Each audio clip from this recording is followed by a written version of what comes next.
lagi digadang-gadang. Karena tanpa revolusi sosial, feodalisme itu tetap tumbuh. Sri Mulyani kemarin bicara soal guru menjadi beban dari negara. Kalau dia ada di Prancis, sudah lama dipenggal kepalanya. Dan salah satu penyebab Louis XVI dipenggal karena kelakuan Menteri Keuangan dia. Menteri Keuangan Louis XVI itu namanya Etienne Silhouette. Ini Menteri Keuangan yang ditugaskan oleh Louis untuk pajaki rakyat. Karena Prancis bangkrut, membiayai kehidupan mewah istana, termasuk ratunya Antoinette. Membiayai perang dengan Inggris, bangkrut Prancis pada waktu itu. Lalu datang inisiatif dari Menteri Keuangan yang namanya Etienne Silhouette. Dia bondar-mandir sampai ke desa-desa. Begitu dia lihat ada sandal yang agak baru, dia pajakin.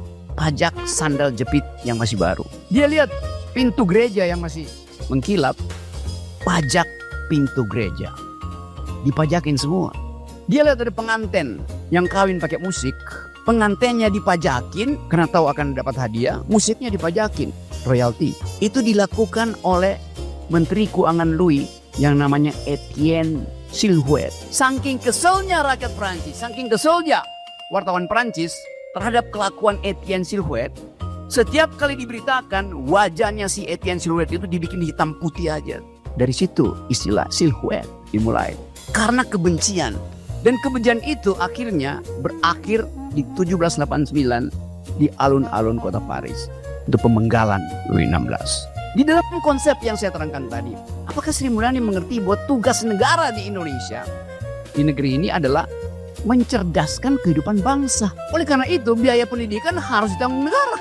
Lain di Amerika nggak ada tugas negara mencerdaskan kehidupan bangsa. Setiap anak Amerika umur 18 tahun, bapaknya bilang udah selesai, lu cari duit sendiri kalau mau belajar. Kan negaranya negara libertarian.